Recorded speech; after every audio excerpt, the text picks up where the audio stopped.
नमस्कार दोस्तों, स्वागत है आप सभी का हमारे YouTube चैनल बैंकिंग ड्रीम्स पे। मैं प्रज्ञा सक्सेना आज आप सभी के लिए लेकर आई हूँ। हमने जो लास्ट सेशन में मोशन पढ़ा था, उसी सेम मोशन के जितने टॉपिक्स हमने कंप्लीट किए थे, कवर किए थे, उन टॉपिक्स में जो हमारे आगे आने वाले टॉपिक्स हैं, उन नए सारे थ्योरेटिकल एस्पेक्ट्स को हम डिस्कस करेंगे आज के सेशन में। हमने लास्टली पढ़ा था मोशन स्ट्रेट लाइन में कैसे होता है। एक स्ट्रेट लाइन में, एक सीधी रेखा में गति कैसे होती है, कौन कौन से माध्यम प्रयोग में लाए जाते हैं, कितने प्रकार की होती है ये गति। ठीक है, उसमें हमने स्पीड पढ़ी थी, वेलोसिटी पढ़ी थी, डिस्प्लेसमेंट पढ़ी थी, बहुत सारे अदर इंपॉर्टेंट फैक्टर्स हमने डिस्कस किए थे।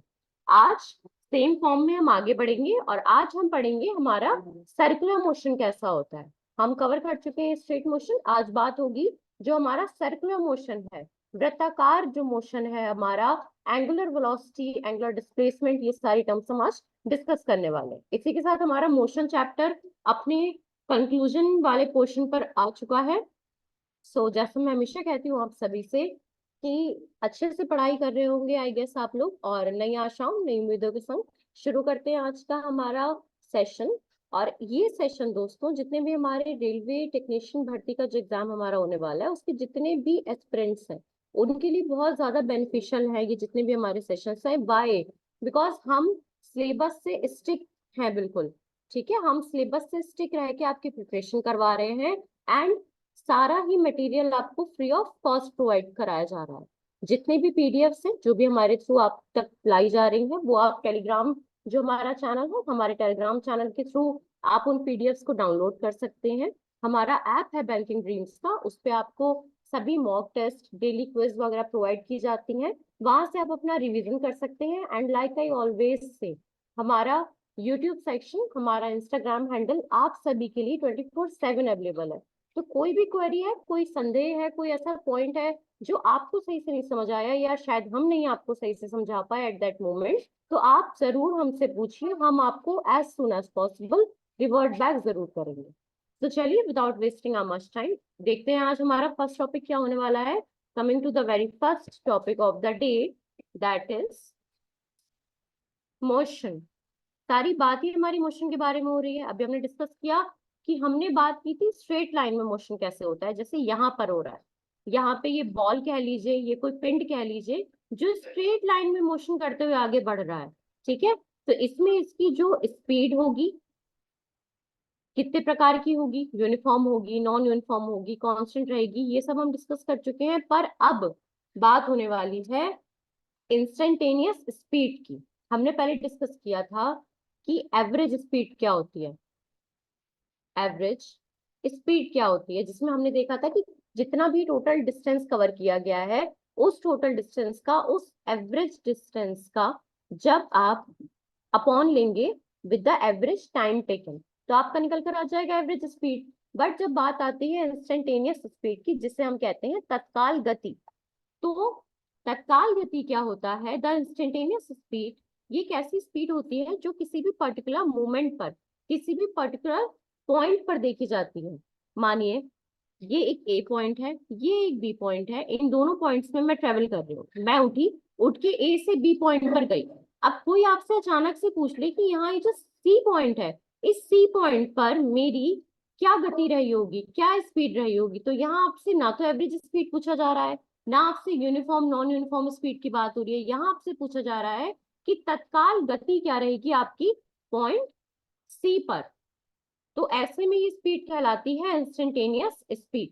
Okay, so the instantaneous speed is the speed of an object at a particular moment in time.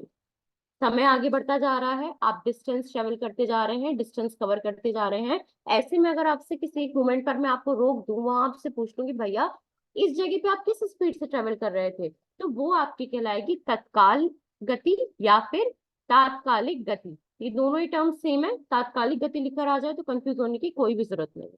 दोनों ही केसेस में आपका आंसर सेम आएगा। तो चलिए जान लेते हैं हमारे इंस्टेंटेनियस स्पीड का गति सूत्र क्या होता है। सूत्र क्या होता है, formula, what's the formula of instantaneous speed.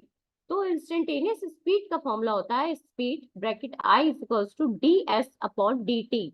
मतलब उस पर्टिकुलर पॉइंट पे जितना स्पीड है, जितनी दूरी ट्रेवल की गई है अपॉन द टाइम टेकन, वहां पे कितना टाइम टेक किया गया है। और यहाँ पे आई क्या सिग्निफाई करता है, आई सिग्निफाई करता है इंस्टेंटेनियस स्पीड। यहाँ आई लिखने का देखिए मेन रीजन ये रहता है, अगर हम यहाँ सिंपली लिख दें speed is equals to ds upon dt, तो ये तो भाई हमारी यूनिफॉर्म स्पीड भी हो सकती है, ये हमारी नॉन यूनिफॉर्म स्पीड भी हो सकती है।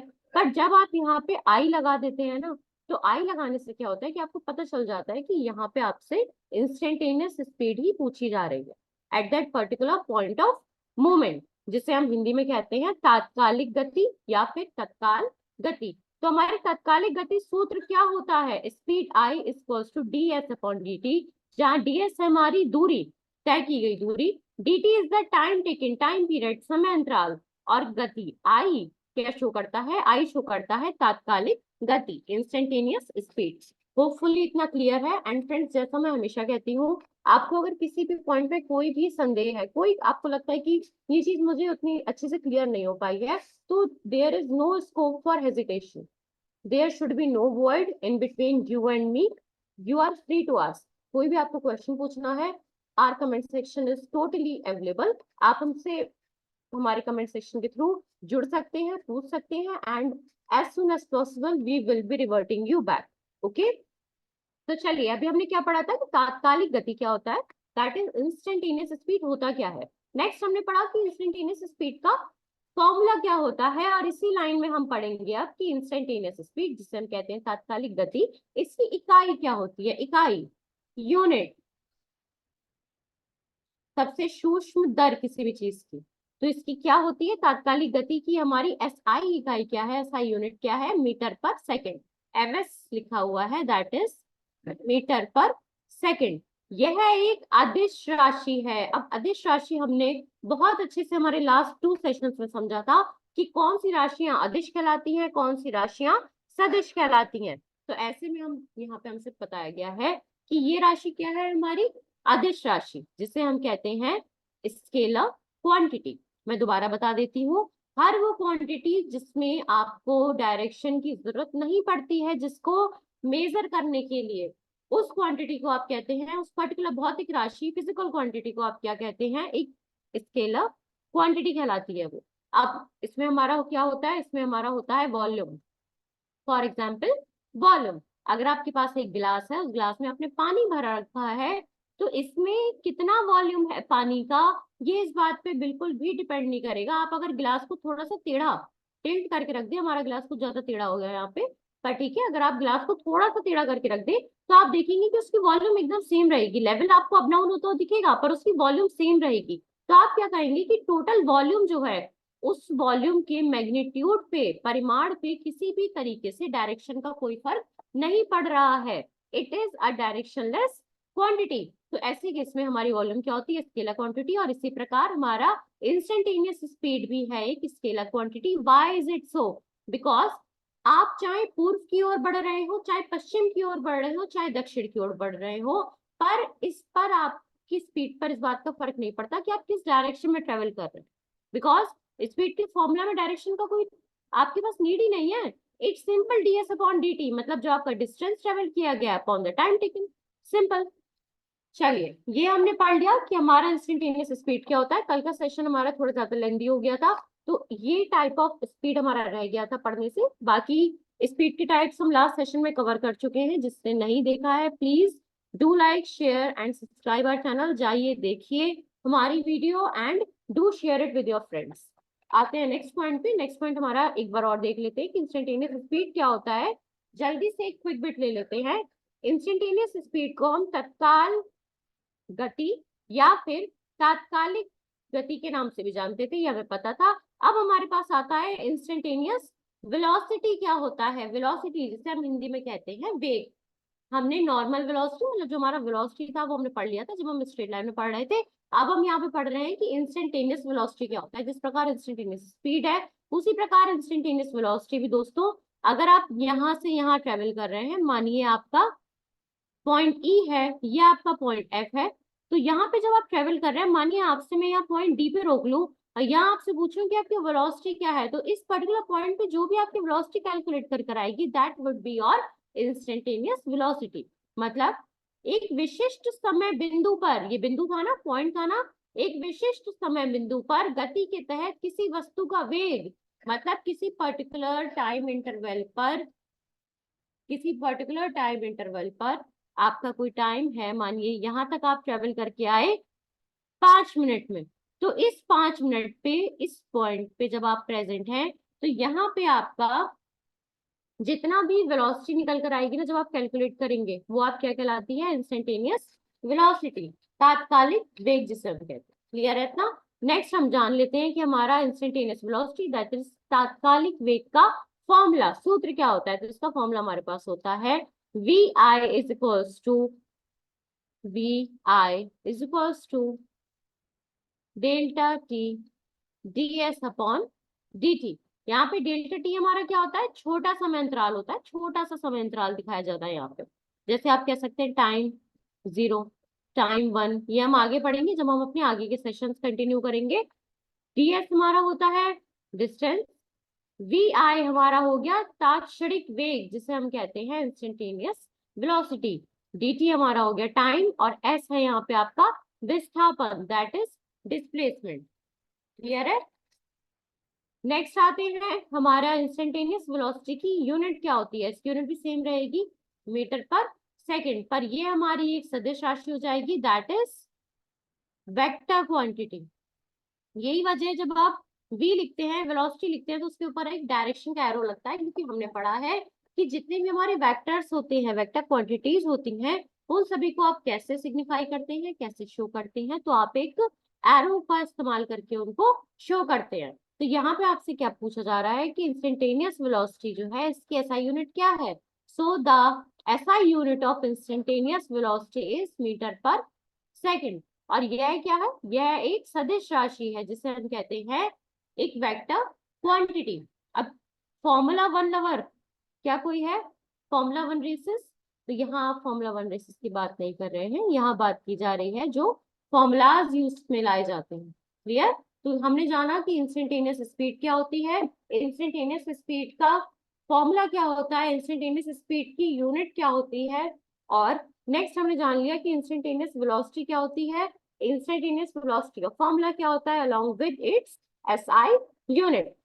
देखिए यहाँ एक ग्राफ मैंने अटैच किया है, यहाँ से आपके लिए समझना थोड़ा आसान हो जाएगा कि what is the difference between instantaneous speed and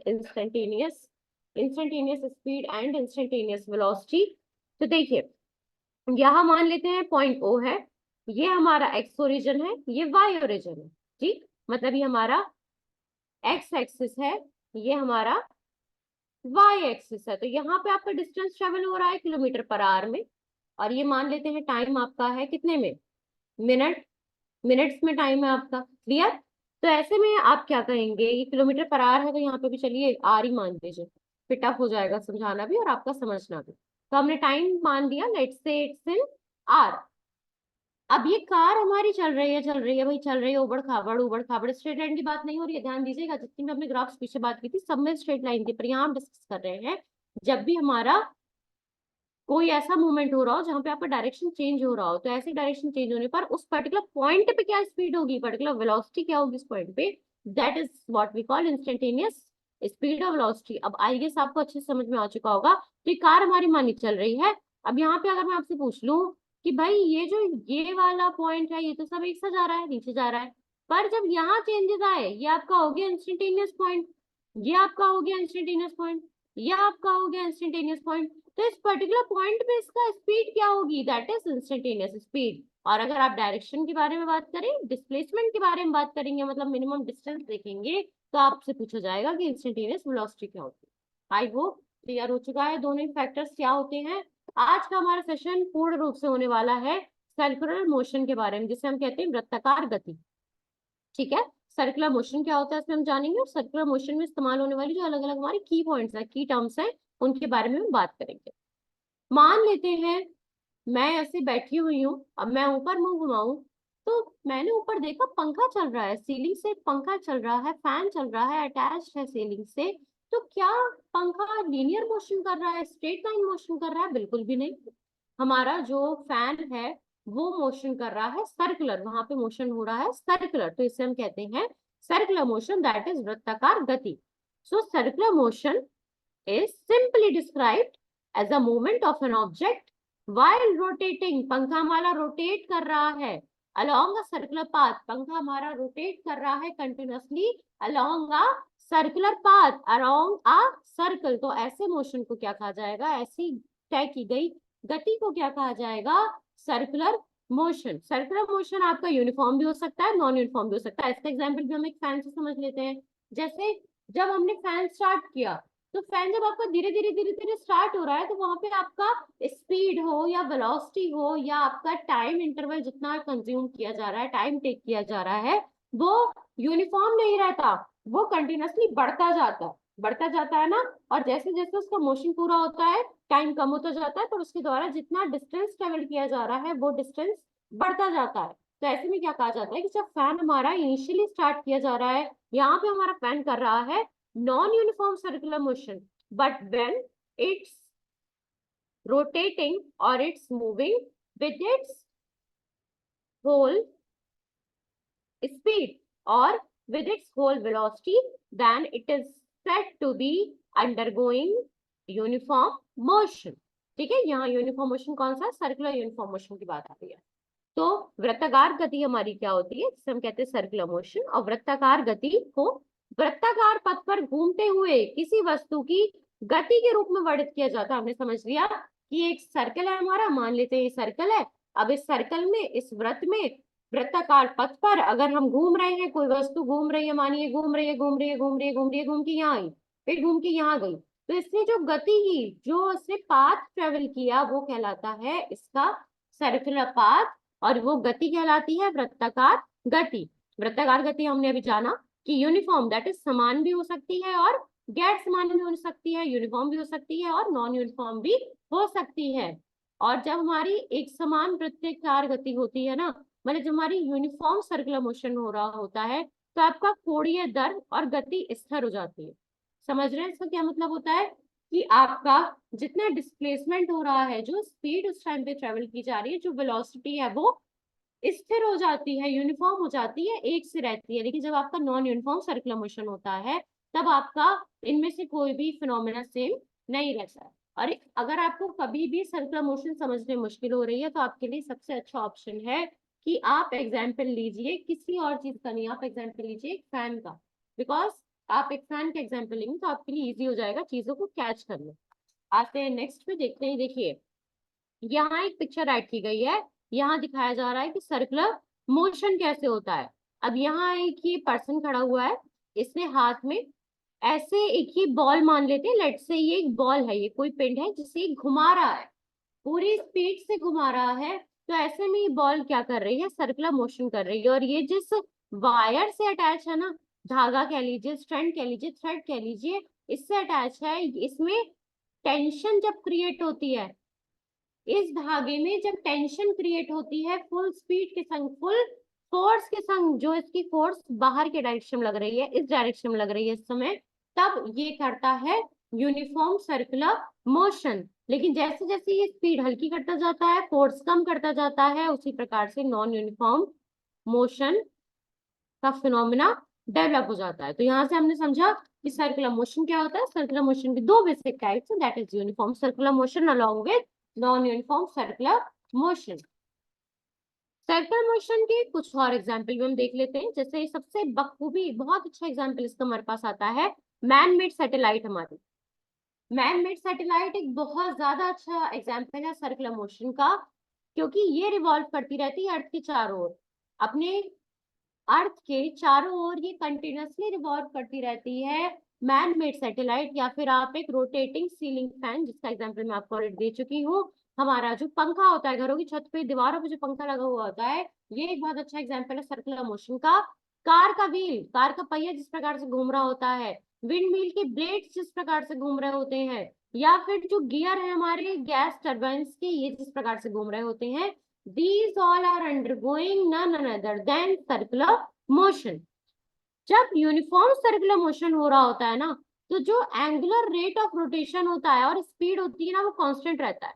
मतलब जब यूनिफॉर्म सर्कुलर मोशन हो रहा होता है, मतलब कंटिन्यूअसली यूनिफॉर्म डिस्टेंस ट्रेवल हो रहा है, यूनिफॉर्म टाइम इंटरवल में, तो जो आपका रेट ऑफ रोटेशन होता है, मतलब जिस रेट से रोटेट हो रहा है ना वो पर्टिकुलर ऑब्जेक्ट, वो, और स्पीड आपकी कांस्टेंट रहती है, बिल्कुल सही बात है। लेकिन जब नॉन यूनिफॉर्म मोशन हो रहा होता है तो आपका रेट ऑफ रोटेशन चेंज होता जाता है। अब यहाँ देखिए, ये अर्थ है हमारी, और अर्थ के चारों ओर एक man made satellite, human made satellite, man made satellite ऐसे सर्कुलर पाथ पे ट्रेवल कर रही है, सर्कुलर पाथ पे मूव कर रही है। ये हमारी मैन मेड सैटेलाइट हो गई। इस मैन मेड सैटेलाइट को अर्थ के सेंटर से देखा जा रहा है। ये जो ये पूरा सर्कुलर पाथ बना रही है, इस सर्कुलर पाथ का ये आर रेडियस है, और इसका फोर्स आपका लग रहा है अंदर की साइड। वेलोसिटी इसकी कैसे देखी जाएगी? वेलोसिटी, ये स्ट्रेट लाइन जो आपको दिख रही होगी, यहाँ ऐसे एरो भी दिख रहा है, ये वेलोसिटी है। और यहाँ जो आपका एंगल होगा ना, जिस एंगल से चेंज हो रहा होगा, इस एंगल को भी कुछ कहते हैं, आगे डिस्कस करेंगे कि इस एंगल को हम क्या कहते हैं। नेक्स्ट हमारा आता है एंगुलर डिस्प्लेसमेंट, जिसे हम कहते हैं कोणीय विस्थापन। डिस्प्लेसमेंट हम ऑलरेडी जान चुके हैं कि क्या होता है, यहाँ पे हम डिस्कस करेंगे कि कोणीय विस्थापन, that is what is angular displacement. कोणीय विस्थापन होता क्या है? देखिए, एंगुलर डिस्प्लेसमेंट ना, इसे हम एंगल ऑफ रोटेशन के नाम से भी जानते हैं। अभी देखिए, यहाँ मैंने पीछे लिखा ना कि ये जो एंगल है, ये थीटा एंगल जो मैंने लिखा, रोटेशन का जो एंगल मैंने लिखा, इस एंगल के बारे में हम जानेंगे। तो यही एंगल हमारा क्या होता है? Angular displacement. ये पर्टिकुलर एंगल हमारा कहलाता है एंगुलर डिस्प्लेसमेंट। तो हमारा एंगुलर डिस्प्लेसमेंट बेसिकली होता क्या है? अब इसे हम एंगल ऑफ रोटेशन के नाम से भी जानते हैं। किन किन नामों से जाना जाता है? एंगल ऑफ रोटेशन के नाम से भी जाना जाता है, रोटेशनल रोटेशनल डिस्प्लेसमेंट के नाम से भी जाना जाता है, और रोटेटरी डिस्प्लेसमेंट के नाम से भी इसे रोटेटरी डिस्प्लेसमेंट के नाम से भी इसे जाना जाता है। किसे? एंगुलर डिस्प्लेसमेंट को, जिसे हम कहते हैं कोणीय विस्थापन। अब कोणीय विस्थापन होता क्या है? देखिए, अगर कोई भी फिजिकल बॉडी है, हमारे पास कोई फिजिकल बॉडी है, लेट्स से मैं खुद हूं, तो ऐसे में जो मैं एंगल बनाऊंगी ना, जो एंगल होगा through which the body rotates around the centre, मतलब ये एंगल है, मान लेते हैं ये हमारे पास एक सर्कुलर पाथ है। इस सर्कुलर पाथ पे जिस एंगल से वो बॉडी ट्रेवल कर रही होगी, रोटेट कर रही होगी अपने पाथ में अराउंड द सेंटर और एक्सिस ऑफ रोटेशन, इस पर्टिकुलर एंगल को आप कहते हैं एंगुलर डिस्प्लेसमेंट। और यही कारण है कि इसको एंगल ऑफ रोटेशन या फिर रोटेशनल डिस्प्लेसमेंट या फिर रोटरी डिस्प्लेसमेंट के नाम से भी जाना जाता है। क्लियर? तो एंगुलर डिस्प्लेसमेंट हमारा एक ऐसा एंगल होता है जो कि आप रेडियंस में कैलकुलेट करते हैं, चाहे आपका हो गया डिग्रीज या फिर number of revolutions through which एक पॉइंट या फिर एक लाइन रोटेट कर रही है किसी भी पर्टिकुलर एक्सिस के थ्रू। ये सर्कुलर मोशन की बात हो रही है।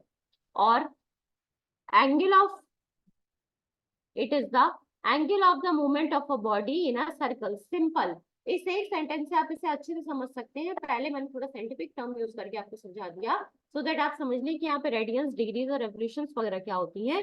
आप सिंपली समझिए, अगर आपका पंखा घूम रहा है, तो जो एंगल बनाते हुए वो पंखा घूम रहा है ना, उस एंगल को आप कहेंगे, जिस एंगल से वो मूवमेंट कर रहा है, उस पर्टिकुलर एंगल को आप कहेंगे angular displacement of that fan. क्यों? क्योंकि यहाँ पे मोशन हो रहा है सर्कुलर पाथ। क्लियर है? तो कोणीय विस्थापन को आप रेडियन या फिर डिग्री या फिर क्रांति, जो कि रेवोल्यूशन होता है, इसकी मदद से आप एक्सप्रेस कर सकते हैं।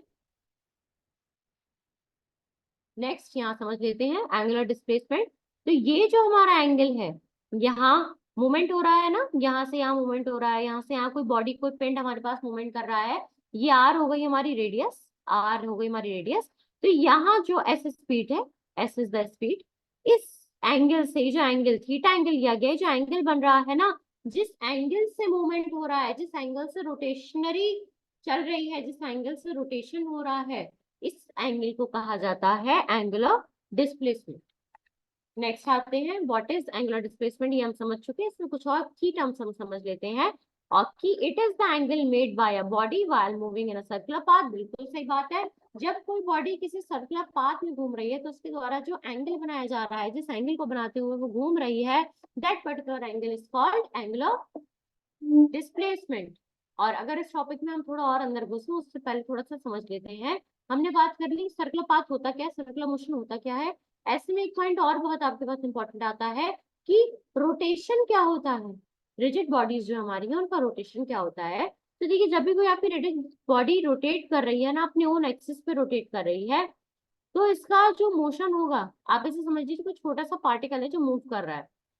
अब इस सर्कुलर पाथ में जब ये मूव कर रही है तो इसकी वेलोसिटी और एक्सेलरेशन किसी भी टाइम चेंज हो सकते हैं, क्योंकि जो रोटेशन जब किया जा रहा है ना इन रिजिड बॉडीज के द्वारा, या फिर इन सिंपली आप इन्हें बॉडीज कह सकते हैं, इसमें सिर्फ एक चीज फिक्स रहती है, जो रोटेशन का ड्यूरेशन है, मतलब टाइम कितना लग रहा है रोटेशन लेने में, ये फिक्स रह सकता है, और एक्सिस फिक्स रह सकता है।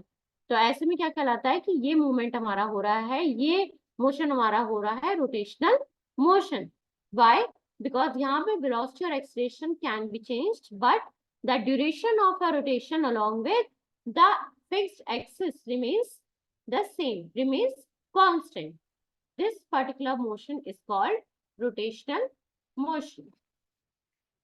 अब हमारे कोणीय विस्थापन की इकाई क्या होती है। कोणीय विस्थापन की SI यूनिट हमारे पास होती है रेडियन से, या फिर आप डिग्री की फॉर्म में एक्सप्रेस कर सकते हैं। 2 पाई रेडियन होता है 360 डिग्री के बराबर। मतलब पूरा एक कंप्लीट रेवोल्यूशन किसके बराबर होता है, 2 पाई रेडियन के बराबर। क्लियर है। नेक्स्ट, कोणीय विस्थापन का हमारे पास मापन कैसे किया जाता है, फॉर्मूला क्या है। तो कोणीय विस्थापन का फॉर्मूला है theta is equals to S upon R. Theta हमारा है कोणीय विस्थापन, जिसे हम कहते हैं एंगुलर डिस्प्लेसमेंट। एस है हमारा जितनी दूरी तय की जा रही है उस सर्कुलर मोशन में उस पर्टिकुलर बॉडी के द्वारा, और आर है त्रिज्या, radius of that circular path, उस वृत्त की त्रिज्या को आप कहते हैं। यहाँ पे आर की तरफ से डिनोट किया जा रहा है, आर सिंबल से डिनोट किया जा रहा है। तो यहाँ हमने क्या सीख लिया कि एंगुलर डिस्प्लेसमेंट क्या होता है, एंगुलर डिस्प्लेसमेंट का फॉर्मूला कौन सा यूज किया जाता है, अलॉन्ग विद एंगुलर डिस्प्लेसमेंट कैसी क्वांटिटी है, और एंगुलर डिस्प्लेसमेंट का SI यूनिट क्या है। नेक्स्ट हमारे पास आ जाता है एंगुलर वेलोसिटी क्या होती है।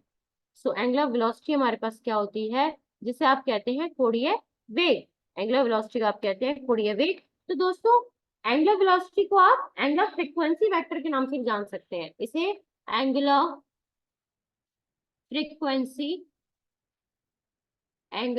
फ्रीक्वेंसी वेक्टर भी कहा जाता है। यहाँ मैं आपको साइड बाय साइड ये भी बताते चलती हूँ कि किसको किस और किस अन्य नाम से जाना जाता है, ताकि अगर आपसे कभी पेपर में मानिए एंगुलर वेलोसिटी ना लिख कर आए, आपके पास एंगुलर फ्रीक्वेंसी वेक्टर लिख कर आ जाए, तो आप घूम ना जाए कि भैया क्या बला है। सो in order to make each and every point clear in front of you guys, we are trying our level best, we are putting our 100% efforts, everything is free of cost over here, rest is up to you। आपको अपना level best देना है, सारे sessions properly watch out करके। तो अब हम पढ़ेंगे यहाँ पे एंगुलर वेलोसिटी होती क्या है, जिसे हम हिंदी में कहते हैं कोणीय वेग, और जिसका एक और नाम है एंगुलर फ्रीक्वेंसी वेक्टर। देखिए, एंगुलर फ्रीक्वेंसी वेक्टर, इसे आप सूडो वेक्टर भी कह सकते हैं। सूडो वेक्टर में झूठा वेक्टर भी आप कह सकते हैं। इसे ऐसा क्यों होता है, बिकॉज जैसे जैसे ऑब्जेक्ट आगे बढ़ता है ना, जैसे जैसे ऑब्जेक्ट आगे बढ़ता है टाइम के साथ साथ, मानिए कोई ऑब्जेक्ट सर्कुलर मोशन कर रहा है, अब ऐसे में जब वो टाइम के साथ साथ ऑब्जेक्ट हमारा आगे बढ़ता जा रहा है, तो कितनी क्विकली, कितनी जल्दी वो ऑब्जेक्ट रोटेट कर रहा है किसी एक्सिस के चारों ओर, अपनी रोटेशन कंप्लीट कर ले रहा है, कितनी तेज रोटेशन कर रहा है, और कितनी जल्दी जल्दी अपनी डायरेक्शन चेंज कर रहा है। इसी मेजरमेंट को, इसी मापन को आप कहते हैं angular velocity. So angular velocity is the time rate at which an object rotates or revolves about an axis। किसी एक्सिस के चारों ओर किस स्पीड से, कितनी जल्दी एक ऑब्जेक्ट रोटेट करता है, रिवॉल्व करता है, इसे आप क्या कहते हैं, एंगुलर वेलोसिटी और कोणीय वेग। एंगुलर वेलोसिटी को आप किससे रिप्रेजेंट करते हैं, एंगुलर वेलोसिटी को आप ग्रीक लेटर ओमेगा से रिप्रेजेंट करते हैं। यहाँ पे ओमेगा हमारा ऐसे, या फिर समटाइम्स आप ऐसे ही बना सकते हैं। तो यहाँ ऐसे डब्ल्यू सा लिखकर आ जाए, ऐसे मेरे भाइयों बहनों वर्क मत समझ लेना, वर्क कैपिटल डब्ल्यू से आप शो करते हैं। ये थोड़ा सा मेरी तरफ टिल्ट करा हुआ है, टेढ़ा सा है, अधूरा दिल बना हुआ है, उल्टा करा हुआ है, ऐसे याद रख लीजिएगा। तो ये एक ग्रीक लेटर से शो किया जाता है, दैट इज ओमेगा, जिसके दो सिंबल है। और इसे कैसे मेजर किया जाता है? एंगल पर यूनिट टाइम के द्वारा मेजर किया जाता है। मतलब कितना एंगल ट्रेवल किया जा रहा है पर यूनिट टाइम, इसके द्वारा मापन किया जाता है, मेजर किया जाता है। किसका? एंगुलर वेलोसिटी, कोणीय वेग का। ऐसा यूनिट क्या होती है? एंगल पर यूनिट टाइम का। तो एंगल का हमारा यूनिट होता है रेडियंस और टाइम का यूनिट होता है सेकंड। तो एंगुलर वेलोसिटी की यूनिट हमारे पास हो गई रेडियंस पर सेकंड, या फिर आप कह सकते हैं radiance per unit second. Dimension formula क्या होता है? विमीय सूत्र क्या है हमारे एंगुलर वेलोसिटी का? That is m⁻0 L0 t की पावर -1। ऐसा क्यों है? क्योंकि रेडियंस की कोई पावर नहीं होती है, रेडियंस की कोई यूनिट नहीं होती है। तो यहाँ पे हमारा मास 0 हो गया, लेंथ 0 हो गई, और पर सेकेंड टाइम है, पर यूनिट टाइम है, तो 1/t रहेगा, जिसे हम लिखेंगे t की पावर -1। क्लियर है इतना? ये देखिए, ये बहुत अच्छा एक डायग्राम मुझे मिला था, मैंने यहाँ अटैच कर दिया है इसलिए, ताकि मैं आपको अच्छे से समझा सकूं। ओमेगा, ओमेगा आपका दिखाया जा रहा है ऐसे। ऐसे क्यों दिखाया जा रहा है? क्योंकि आपकी सिंपल वेलोसिटी जब आप लिखते हैं, लीनियर आप वेलोसिटी, स्ट्रेट लाइन की वेलोसिटी भी लिखते हैं, तब भी वहां पे आप ऐसे डायरेक्शन का साइन लगा देते हैं, ताकि आप ये बता सकें कि एक वेक्टर क्वांटिटी है, एक वेक्टर। वैसे यहाँ ओमेगा के ऊपर भी एक डायरेक्शन का साइन लगा दिया गया है। और ये यहाँ ये दिखाया जा रहा है कि ये एरो, ये सर्कुलर पाथ कितनी जल्दी जल्दी स्पिन कर रहा है। ये यहाँ से यहाँ ट्रेवल होते दिखा रहा है ना, तो ये दिखाया जा रहा है कि कितनी जल्दी जल्दी स्पिन कर रहा है पर यूनिट टाइम। और इसी मेजरमेंट को आप क्या कहते हैं? इसी मेजरमेंट को आप कहते हैं एंगुलर वेलोसिटी। यहाँ कुछ की पॉइंट्स हैं हमारे एंगुलर वेलोसिटी के बारे में, चलिए जान लेते हैं क्या है ये की पॉइंट्स, क्योंकि ये पॉइंट समझना जरूरी है, इनसे रिलेटेड क्वेश्चंस आते हैं। सो यहाँ ये ऐड कर दिए गए हैं। किसी भी ऑब्जेक्ट के लिए, कोई ऑब्जेक्ट मानिए, मान लेते हैं सर्कुलर मोशन कर रहा है, रोटेट कर रहा है किसी एक्सिस के चारों ओर, तो इस ऑब्जेक्ट के लिए हर एक पॉइंट पे एंगुलर वेलोसिटी सेम रहती है। ये बहुत ज्यादा पूछा जाता है, बहुत इंपॉर्टेंट फैक्टर है ये, कि अगर कोई भी ऑब्जेक्ट किसी सर्कुलर मोशन के अंडरगोन कर रहा है, कोई भी ऑब्जेक्ट सर्कुलर मोशन कर रहा है, ऐसे में उस ऑब्जेक्ट की डिफरेंट पॉइंट्स पे क्या एंगुलर वेलोसिटी बदल जाएगी? तो बिल्कुल भी नहीं। हर पॉइंट पे, चाहे आप उस सर्कुलर मोशन का कोई भी पॉइंट ले लें, हर उस पॉइंट पे एंगुलर वेलोसिटी हमेशा सेम रहती है।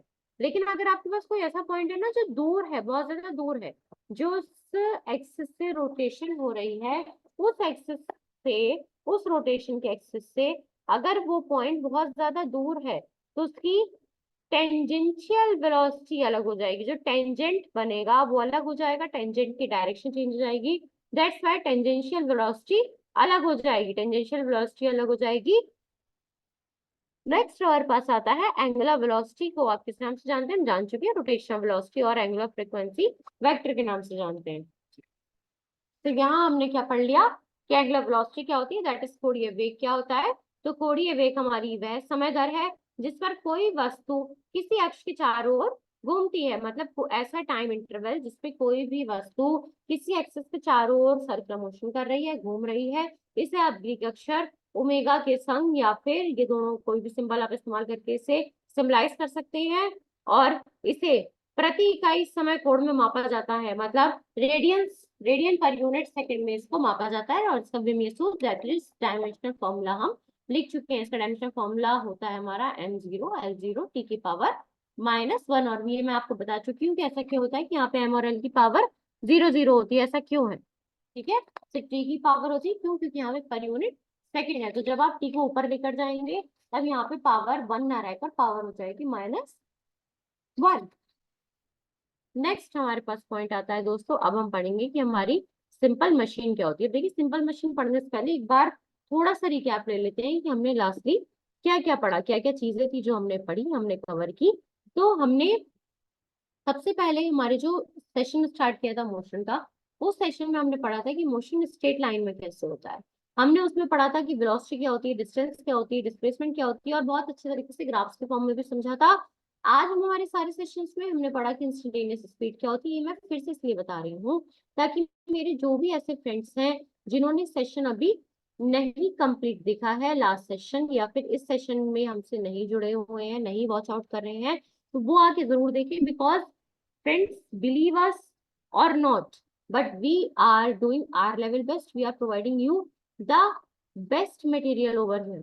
तो आपको किसी प्रकार का कोई संदेह ना रह जाए, इसलिए हमारे कई फ्रेंड्स की ये भी मांग थी कि जो भी क्लासेस ली जाए वो बाइलिंगुअल ली जाए, दोनों आप लैंग्वेजेस इस्तेमाल करिए मैम, सिर्फ हिंदी की क्लासेस मत रखिए, सिर्फ इंग्लिश की क्लासेस मत रखिए। तो आपने अगर नोटिस किया हो कि हमने जितनी भी अपनी क्लासेस अब लेना स्टार्ट किया है वो बाइलिंगुअल फॉर्म में ले रहे हैं।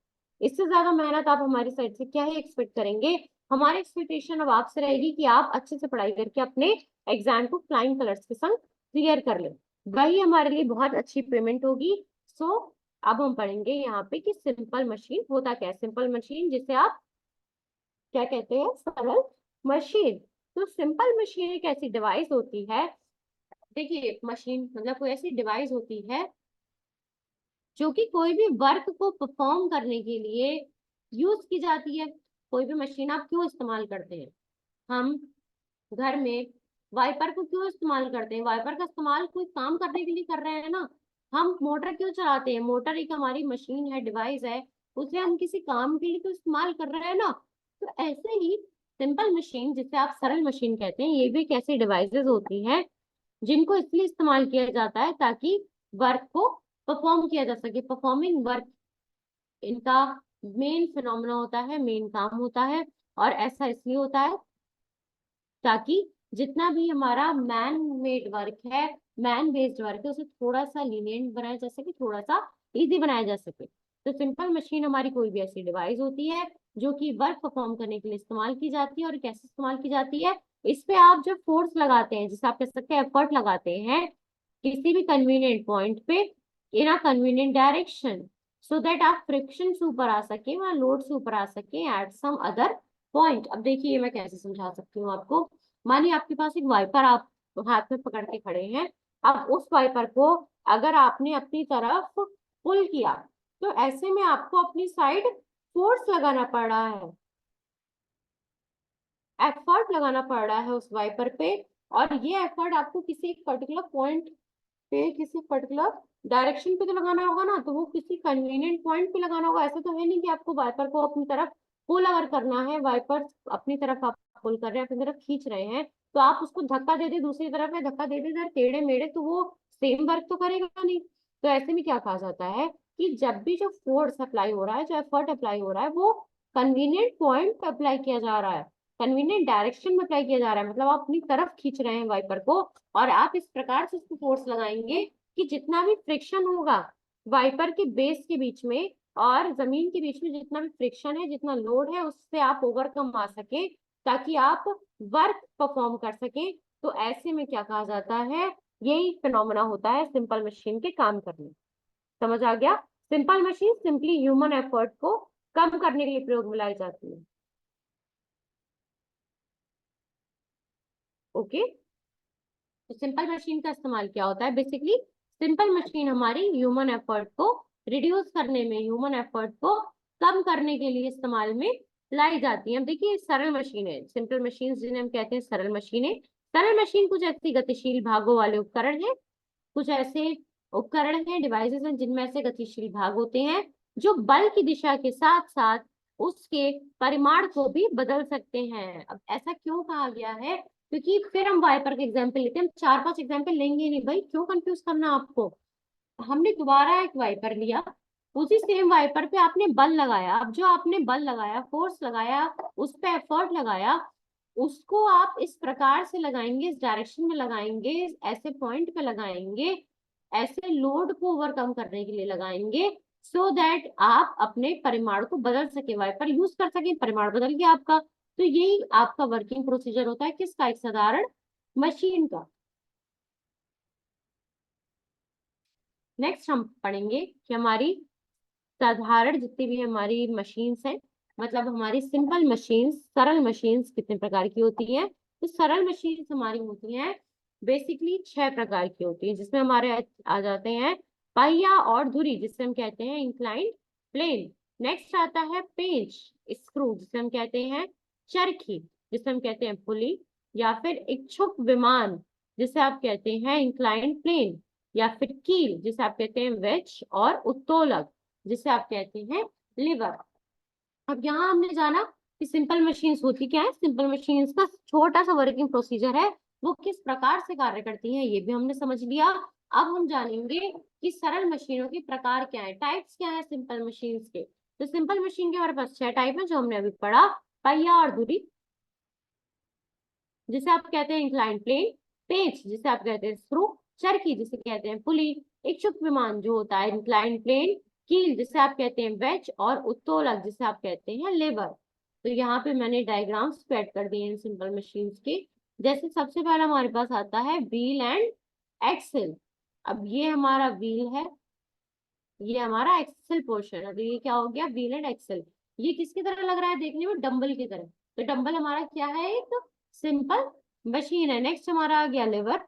लिवर ये आपका सीसॉ की तरह लग रहा है ना, सीसॉ की तरह लग रहा है। लिवर बहुत ज्यादा इंपॉर्टेंट टॉपिक है। लिवर के बारे में हम अच्छे से समझेंगे अभी कि इसमें कितने पार्ट्स होते हैं, कौन कौन से फिनोमेना काम करते हैं, कौन कौन से टाइप के उत्तोलक हमारे पास होते हैं। नेक्स्ट हमारे पास है इंक्लाइन प्लेन। इंक्लाइन प्लेन ये आपका झूला हो गया, जिसमें आप ऊपर से बैठ के नीचे फिसल जाते हैं, ये झूला हो गया।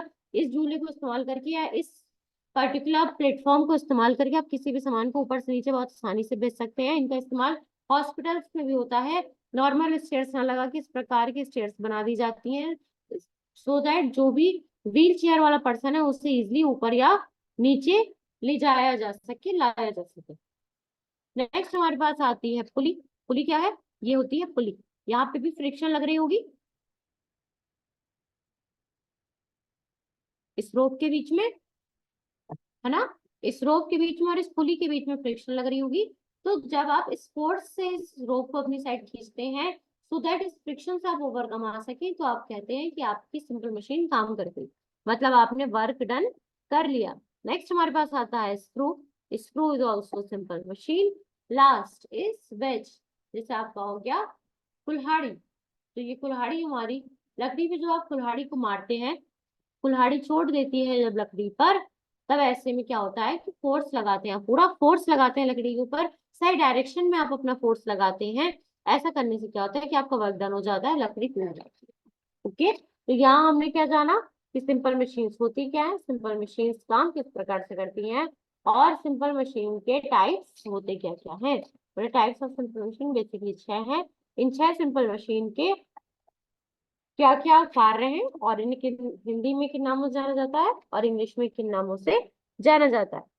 नेक्स्ट हमारे पास आता है उत्तोलक, जिसे आप कहते हैं लेबर।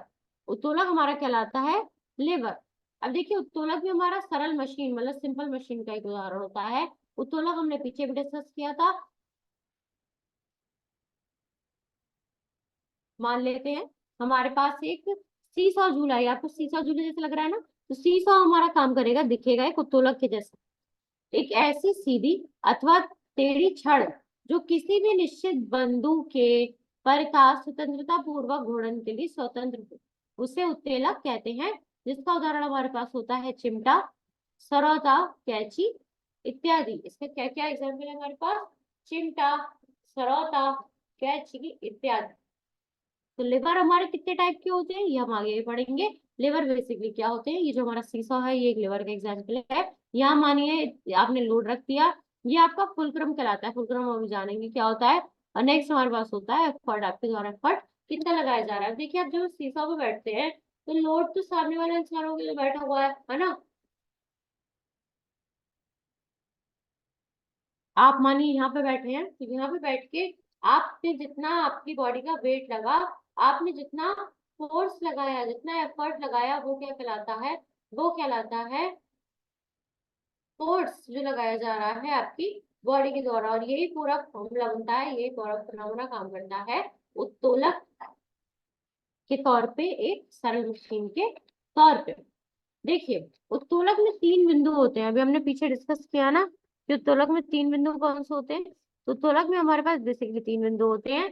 3 चीजें काम करती हैं उत्तोलक में, जिसमें हमारे पास सबसे पहले आता है फलक्रम। फलक्रम क्या होता है, फलक्रम हमारा होता है, ये देखिए फलक्रम, ये जो पॉइंट है ना यहाँ पे, ये होता है फलक्रम। तो वह बिंदु जिसके चारों ओर उत्तोलक की छड़ स्वतंत्रता पूर्वक घूर्णन कर सकती है, उसे आलम या फिर फुलक्रम कहते हैं। मतलब आपकी जो छड़ है, ये जो छड़ है, ये छड़ इस फलक्रम के चारों ओर स्वतंत्र रूप से ट्रेवल कर सकती है, घूर्णन कर सकती है। तो ऐसे में हमारा ये क्या कहलाता है, फुलक्रम और नेक्स्ट हमारे पास आता है आयास, जिसे आप कहते हैं एफर्ट। अब देखिए, उत्तोलक का उपयोग करने के लिए जो बल लगाया जाता है उसे आप आयास कहते हैं। मतलब उत्तोलक अगर आपको इस्तेमाल करना है, कोई सरल मशीन इस्तेमाल बनानी है, तो आपको पहले बल लगाना पड़ेगा। अगर आप बल ही नहीं लगाओगे तो आप कैसे कह सकते हैं कि आपने कभी सरल मशीन को इस्तेमाल नहीं किया। कीजिए, पर मना कर रहा है ना। तो हमारे पास यहाँ दो पॉइंट आते हैं, आलम जिसे आप कहते हैं फुलक्रम, और एफर्ट। नेक्स्ट हमारे पास आता है भार। अब देखिए, भार क्या होता है? भार हमने समझा था, लोड जिसे हम कहते हैं। तो तोलक द्वारा जिस वस्तु को उठाया जाता है या फिर हटाया जाता है, उसे जिस पर कार्य किया जाता है, उस वस्तु को आप कहते हैं भार या फिर लोड। अब देखिए, ऐसा क्यों होता है, इसके तीन पार्ट क्यों बताए गए हैं। जैसे मान लेते हैं हमारे पास एक सीसॉ है, सीसॉ झूला है हमारे सामने। अब सीसॉ में अगर उसके बीच वाले एरिया में एक पॉइंट ना बनाया जाए, जिसे आप फुलक्रम कहते हैं, यहाँ पे अगर एक फुलक्रम ना बनाया जाए, तो वो सीसॉ उस लाइन पर या उस ट्रायंगल के उस पॉइंट पर ही तो आधारित है ना। ऐसे में वो सीसॉ कैसे ऊपर नीचे होगा। तो ऐसा करने के लिए, फ्रिक्शन मेंटेन रखने के लिए, फ्रिक्शन कम कर देने के लिए हमारे पास क्या आया, सीसॉ का एग्जाम्पल आया हम। और इसी फ्रिक्शन को कम करने के लिए आप फोर्स लगाएंगे, आपने लोड रखा, दूसरी तरफ आपने फोर्स लगाया, तो ये तीनों मिला के मतलब फुलक्रम लोड, फुलक्रम लोड और एफर्ट मिला के आपका बनाते हैं पूरा फिनोमेना किसका, सिंपल मशीन का। अभी हमने जाना सिंपल मशीन क्या होती है, सिंपल मशीन किस प्रकार से प्रयोग में लाई जाती है, ये कितने प्रकार की होती है, सिंपल मशीन हमारी कितने प्रकार की होती है। इसके अलावा हमने जाना कि इसी सिंपल मशीन में जो हमारा कौन कौन से पार्ट होते हैं, उत्तोलक के कौन कौन से पार्ट होते हैं। उत्तोलक के कौन से तीन पार्ट इस्तेमाल में आते हैं सबसे ज्यादा, दैट इज फुलक्रम, भार दैट इज लोड, और फुलक्रम, भार, और तीसरा, तीसरा हमारा क्या होता है, ये आपको होमवर्क है आपके लिए, आपको हमारे कमेंट सेक्शन में लिखकर बताना है कि तीसरा क्या होता है। ओके, नेक्स्ट हमारे पास आता है कि उत्तोलक कितने प्रकार के होते हैं। तो उत्तोलक तीन प्रकार के होते हैं दोस्तों, श्रेणी वाइज, मतलब ये बटे हुए हैं, ठीक है। तो उत्तोलक हमारे तीन प्रकार के होते हैं, जिसमें हमारा होता है फर्स्ट क्लास लेवल या फिर प्रथम श्रेणी के उत्तोलक, फर्स्ट क्लास उत्तोलक। तो तोलक हमारे तीन प्रकार के होते हैं, that is first class, second class और थर्ड क्लास। अब ऐसा क्यों होता है, देखिए, जब भी आलम, भार और शक्ति के बीच में होता है हमारा, मतलब जो हमारा सिंपल मशीन है, वो सिंपल मशीन मतलब जो हमारे लेवर है यहाँ पे, ये जब आलम, भार और शक्ति तीनों के बीच में कार्य कर रही होती है, तीनों को मिलजुल कर काम करना होता है, तो ऐसे में क्या कहलाता है कि हमारा उत्तोलक हो गया प्रथम श्रेणी का उत्तोलक, क्योंकि यहाँ पे तीनों प्रेजेंट है। जैसे हमारा हो गया कैंची, सिडांसी, हिंडोला, जिसे आप कहते हैं सीसॉ, झूला, या फिर हैंड पंप इत्यादि। यांत्रिक लाभ एक से अधिक या कम हो सकता है, यांत्रिक लाभ हमारा एक से अधिक या कम हो सकता है। अब देखिए, फुलक्रम जो होता है ना हमारा, फुलक्रम हमारा मिडिल में होता है एफर्ट और लोड के। ये हमने कैसे समझ लिया, जो हमारा सीसॉ झूला था, इस सीसॉ झूले में से आप याद रखेंगे कि यहाँ पे भी तो जो आपका फुलक्रम है, यहाँ पे भी तो जो आपका फुलक्रम है दोस्तों, ये लोड और एफर्ट के बीच में है, एकदम इन बिटवीन है। तो ऐसे में फुलक्रम हमारा होता है एक कॉपी, एक पॉइंट, ठीक है। तो नेक्स्ट हमारा आता है, हमने जान लिया कि भार क्या होता है। यहाँ हम जानेंगे प्रथम श्रेणी को उत्तोलक, फर्स्ट क्लास लेवर, और इसमें हमने एग्जाम्पल जान ली कि फर्स्ट क्लास लेवर हमारे कौन कौन से होते हैं। फर्स्ट क्लास लेवर हमारे कौन कौन से होते हैं, कैंची होती है, सिडांसी होती है, हिंडोला होता है जैसे आप कहते हैं सीसो, झूला होता है, और हैंड पंप होता है। क्लियर है। फिर हमने बात कर ली कि एफर्ट और लोड के बीच में हमारा फुलक्रम प्रेजेंट होता है। नेक्स्ट हमारा आता है सेकंड क्लास लेवर। अब देखिए, क्लास के वैसे समझ लीजिएगा, फर्स्ट क्लास लेवर बहुत ज्यादा अच्छा है, इसलिए सेकंड क्लास लेवर अच्छा नहीं, इसलिए उसे सेकंड ग्रेड में रख दिया गया, ऐसा कुछ भी नहीं है। पहले हमारा आता है फर्स्ट क्लास लेवर, सेकंड हमारा आता है सेकंड क्लास लेवर। अब यहाँ पे आपका भार, यहाँ आपका भार शक्ति और आलम के बीच में होता है, मतलब जो आपका फुलक्रम है वो भार, शक्ति और आलम के बीच में होता है। यहाँ पे हमारे पास एग्जाम्पल हो गया जैसे सरौता, यहाँ पे हमारे पास एग्जाम्पल हो गया जैसे सरौता।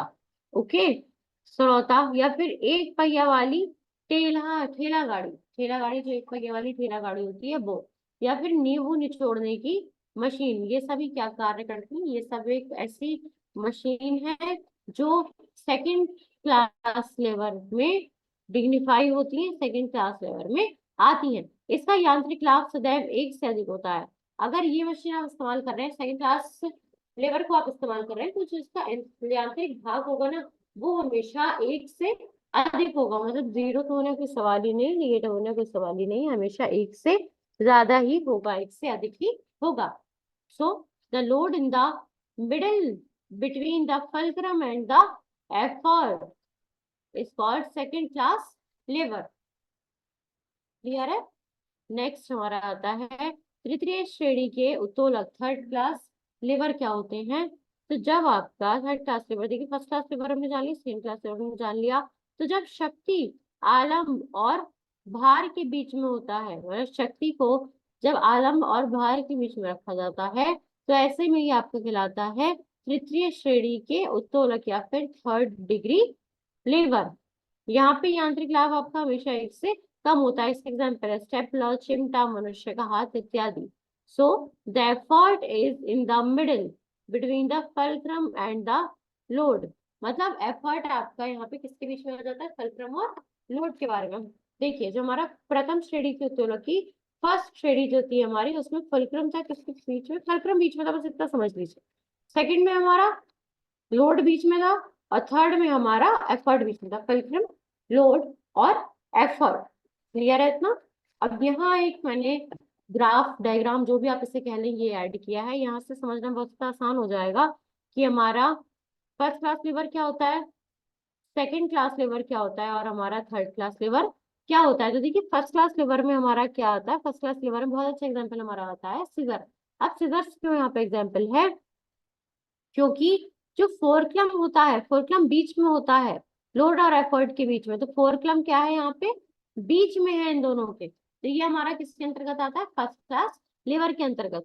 यहाँ पे भी आपका जो फोरक्लम है, फोरक्लम आपका बीच में आएगा। मतलब ऐसे खड़े से समझ नहीं आ रहा होगा, जब आप हथौड़ी लेके ठोकेंगे कील को, तब ऐसे में फोरक्लम बीच में आ गया और एफर्ट और लोड आपका साइड बाय साइड रहा। तो ये क्या कहलाते हैं, सीजर्स और आपका हथौड़ा, दोनों किसके एग्जाम्पल है, फर्स्ट क्लास लिवर्स के एग्जाम्पल है। नेक्स्ट हमारा आता है second class levers. Second class liver में क्या होता है, सेकंड क्लास लिवर में जो आपका फोर्स होता है वो बीच में आ जाता है। हमारा जो आपने फोर्स लगाया है, जो एफर्ट लगाए हैं सिंपल मशीन को यूज करने में, मूव करने में, वो आपके बीच में आ जाते हैं। तो ये आपका होता है सेकंड क्लास लिवर। यहाँ पे आपको ये देखिए मिट्टी भर के ले जा रहे हैं, ये यहाँ खड़े होंगे, यहाँ से एफर्ट लगा रहे हैं, तो ये लोड है इनका, और इसके नीचे इनके बीच में आ जाता है फोर्स ऑन लोड। मतलब इस लोड पे कितना फोर्स लग रहा है, ये इसके सेंटर में आ जाता है। नेक्स्ट हमारे पास आता है फोर्सेस ऑन लोड। मतलब ये लोड के ऊपर जितना फोर्स लग रहा है, और हमारा एक और नाम यहाँ पे आ जाता है, एक और नाम है हमारा फल्क्रम। तो फोर्स जो लग रहा है लोड और फल्क्रम, इन दोनों के बीच में एफर्ट यहाँ पे रहेगा ना। अब एफर्ट यहाँ क्यों रहेगा, क्योंकि आप खुद सोच के देखिए, इमेजिन करके देखिए कि इसे आप एक हाथ से दबाएंगे, एक हाथ से कोशिश करेंगे अखरोट को तोड़ने की इसकी मदद से, तो ये सिंपल मशीन हमारी कौन सी हुई, third class lever. Second class lever that is तृतीय श्रेणी उत्तोलक। तृतीय श्रेणी उत्तोलक, तृतीय श्रेणी उत्तोलन यहाँ पर हमारा हो रहा है। नेक्स्ट हमारे पास आता है third class liver. Third class liver क्या होता है, देखिए थर्ड क्लास लिवर का बहुत अच्छा एग्जाम्पल है। अगर आप जिम जाते हैं, आपको अपनी मसल बिल्डअप करनी है, ऐसे में आपने एक हाथ में डंबल पकड़ रखा है, डंबल आपका क्या हो गया, भार हो गया, लोड हो गया, डंबल का फोर्स लग रहा है, डंबल को फोर्स तो लगेगा ना भाई, ग्रेविटेशनल फोर्स हर जगह प्रेजेंट है, डंबल में फोर्स जरूर लगेगा। और हाथ का ऊपर उठाना नीचे करना आपका एफर्ट हो गया, मतलब आप कितना एफर्ट लगा रहे हैं। और ये फोरक्लम आपका हो गया इधर साइड, फोरक्लम चला गया हल्का सा ऊपर। तो हमारे थर्ड क्लास के जो लिवर्स होते हैं, तृतीय श्रेणी के जो उत्तोलक होते हैं, उत्तोलन जो होता है इसमें, इसमें हमारे जो एफर्ट होता है वो सेंटर में रहता है, और फोरक्लम और लोड साइड बाय साइड रहते हैं। तो यहाँ हमने समझ लिया कि सिंपल मशीन्स क्या होती हैं, सिंपल मशीन काम कैसे करती है, वर्किंग प्रोसीजर क्या है, सिंपल मशीन को आप कैसे डिफाइन कर सकते हैं। Along with it simple machine कितने टाइप्स की होती हैं, लेवर हमारा क्या होता है, मतलब उत्तोलक हमारा होता है क्या है, उत्तोलक कितने टाइप का होता है, और उत्तोलक में कौन कौन से इंपॉर्टेंट बिंदु या इंपॉर्टेंट पॉइंट प्रेजेंट होते हैं। क्लियर है ना? सो आज का सेशन दोस्तों, अभी तक हम इतना ही डिस्कस करते हैं, आज का सेशन हमारा यही समाप्त होता है। पर लाइक आई ऑलवेज से दोस्तों, समय बहुत कम है, हमने अपनी कमर कस ली है, परमानेंट आपके लिए तैयारी कर रहे हैं, सो दैट आपके लिए चीजें इजी रहे, आपको 10 जगह ना भागना पड़े कि मैम ये हमने गूगल से उठाया, ये हमने यहाँ से उठाया। हमने जितना ही मटेरियल आपको प्रोवाइड करा है, सारा मटेरियल आपके लिए बहुत ज्यादा इंपॉर्टेंट प्रूफ होने वाला है, because the best part about our classes are we provide, और you can say we explain everything by using diagrams. Diagrams को इस्तेमाल करके आप अच्छे से एक्सप्लेन करते हैं, यहाँ आपको हर चीज एक्सप्लेन की जा रही है। तो आई होप फ्रेंड्स हमारे जो एफर्ट्स हैं वो आप तक अच्छे से पहुंच रहे हैं, जिस प्रकार से इन सिंपल मशीन्स के एफर्ट्स अच्छे से पहुंच रहे हैं इन पे फोर्स लगा के। तो लाइक आई ऑलवेज से अच्छे से पढ़िए, अच्छे से तैयारी करिए, जितना हो सके उतना ज्यादा अपने टॉपिक्स को क्लियर करिए, डिस्कशन करिए, और कोई भी आपको दिक्कत है, कोई क्वेरी है, तो हमारा यूट्यूब सेक्शन, हमारा इंस्टाग्राम हैंडल, हमारा बैंकिंग ड्रीम्स का ऐप आप सभी के लिए 24/7 है। सो फ्रेंड्स, आज का सेशन हम यही समाप्त करते हैं। Thank you everyone, hoping for everyone's betterment, hoping for everyone's better future. Thank you, Pragya this side signing off.